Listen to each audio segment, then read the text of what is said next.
தினமலர் நேயர்களுக்கு வணக்கம். இன்னைக்கான சினிமா அப்டேட்ஸ். கார்த்தியோடைய நடிப்புல தமிழ் அண்ட் தெலுங்கு பைலிங்குவல்ல ஒரு திரைப்படம் வெளியாக போகுது. இந்த படத்துடைய இயக்குனர் தெலுங்குல மேட் அப்படின்ற திரைப்படத்தை இயக்கியிருக்காரு. அவருடைய பேர் கல்யாண் சங்கர். இந்த படத்துடைய ஹீரோயினா மீனாட்சி சௌத்ரியை லாக் பண்ணியிருக்காங்க. இந்த திரைப்படத்துடைய ஷூட்டிங் ராமோஜி ராவ் ஃபிலிம் சிட்டியில நடக்க போகுதுன்ற அப்டேட்டை நான் ஏற்கனவே கொடுத்திருந்தேன்.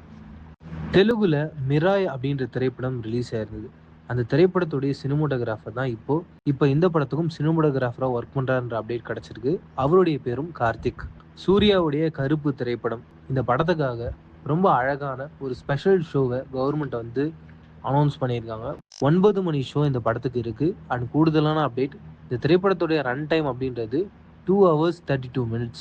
இதுல ஃபர்ஸ்ட் ஆஃப் அப்படின்றது 1 hour 9 minutes வருது. Second half 1 hour 22 minutes. 1 hour 22 minutes வருது. பயங்கர கிராண்டா இந்த படம் ரெடியாக இருக்குன்ற அப்டேட் கிடைச்சிருக்கு. அண்ட் சூர்யாவுடைய 50வது திரைப்படம். இந்த திரைப்படத்தை கேவிஎன் ப்ரொடக்ஷன்ஸ் தான் ப்ரொடக்ஷன் பண்ணுறாங்க. இந்த திரைப்படத்துடைய கதை என்னன்னு பார்த்தீங்கன்னா, ரோலெக்ஸ் லோகேஷ் கனராஜோடைய டைரக்ஷனில் பயங்கர கிராண்டாக இந்த படத்தை எடுக்கணும்னு பிளான் பண்ணியிருக்காங்க. சிவகார்த்திகேயனுடைய ப்ரொடக்ஷனில் வேலும் மயிலும் அப்படின்ற ரொம்ப அழகான ஒரு சாங் ரிலீஸ் ஆயிருக்கு. சிவகார்த்திகேயன் லிரிக்ஸில், நிவாஸ் கே பிரசன்னாவுடைய மியூசிக்கில், மிக முக்கியமாக தாய் கல்வி திரைப்படத்துடைய இயக்குனரான சிவகுமார் முருகேசனுடைய டைரக்ஷனில் இந்த சாங் ரெடியாக இருக்குது. கேட்கும் போதே அப்படி ஒரு பாசிட்டிவிட்டி.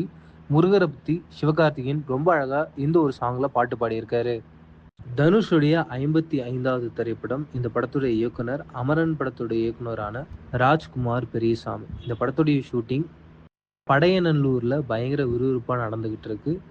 ரொம்ப அழகான ஒரு டெம்பிள் சாங்கு ஷூட் பண்ணிட்டு இருக்காங்க. சாண்டி மாஸ்டர் தான் இந்த சாங்கான கோரியோகிராஃபியை பார்த்துக்கிறாரு. சாயபேங்கரோடைய மியூசிக்கில் இந்த சாங் ரொம்ப அழகாக வந்திருக்கு. அண்ட் இந்த படத்தில் தனுஷ் அவருடைய லுக் பயங்கரமாக இருக்குன்றத சொல்கிறாங்க. அண்ட் இந்த ஓவரால் சாங்கே வந்து ஒரு ரெட் தீமில் எடுத்துக்கிட்டு இருக்காங்கன்ற அப்டேட்டும் கிடச்சிருக்கு. அண்ட் கூடுதலான அப்டேட் இந்த படத்தை பற்றி, இந்த படம் முடிகிற தருவாயில் இருக்கான். இந்த படத்துடைய கிளைமேக்ஸ் சீக்வன்ஸை ஷூட் பண்ணும். அண்ட் ஒரு சில கேரக்டர்ஸோடைய டாக்கி போர்ஷனை ஷூட் பண்ணி முடிச்சா இந்த படத்தோட ஓவரால் ஷூட்டிங் முடிஞ்சிடும் அப்படின்ற அப்டேட்டும் கிடச்சிருக்கு.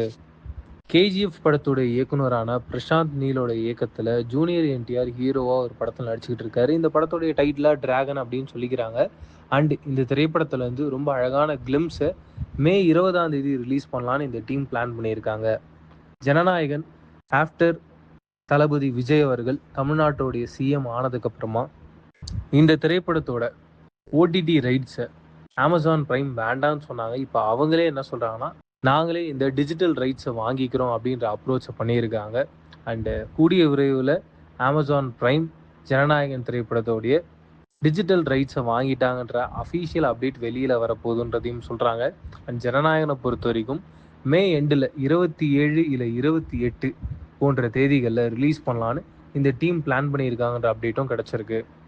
நீங்கள் எல்லாரும் பேச்சுலர் அப்படின்ற படத்தை பார்த்துருப்பீங்க. அந்த படத்தோட இயக்குனரான சதீஷ் செல்வகுமாரோட இயக்கத்தில் அசோக் செல்வன் ஹீரோவாக நடிக்க போகிறாரு. இந்த படத்தோடைய ப்ரொடியூசராக வேல்ஸ் ஃபிலிம் இன்டர்நேஷ்னல் தான் இருக்க போகிறாங்கன்ற அப்டேட்டும் கிடச்சிருக்கு. விஷ்ணு விஷால் அடுத்து அருண்ராஜா காமராஜா கூட ரொம்ப அழகான ஒரு ஸ்போர்ட்ஸ் ட்ராமாவில் நடிக்க போகிறாரு. அண்டு இந்த படத்தில் நிறைய ஃபீமேல் ஆக்டர்ஸும் இருக்காங்கன்ற அப்டேட் கிடச்சிருக்கு. அண்ட் இந்த படத்தோட கதையை அருண்ராஜா காமராஜா நிறைய ப்ரொடக்ஷன் கம்பெனியில் பிச் பண்ணியிருக்காரு. எக்ஸாம்பிள் ஃபர்ஸ்ட் இந்த ப்ராஜெக்டை ரோமியோ பிக்சர்ஸ் பண்ணுறதா இருந்தாங்க. அதுக்கப்புறம் இந்த ப்ராஜெக்டை வேல்ஸ் பண்ணுறதா இருந்தாங்க. அண்டு 2 பேருமே இந்த ப்ராஜெக்ட்லேருந்து வெளியே போகிறதுக்கான காரணமாக என்ன இருந்ததுன்னா, இந்த ப்ராஜெக்டோட பட்ஜெட். இப்போ ஃபைனலாக ஏபி இன்டர்நேஷ்னல் இந்த ப்ராஜெக்டை ப்ரொடக்ஷன் பண்ணுறாங்க. கதையாக அற்புதமாக வந்திருக்குன்ற அப்டேட்டும் கிடச்சிருக்கு.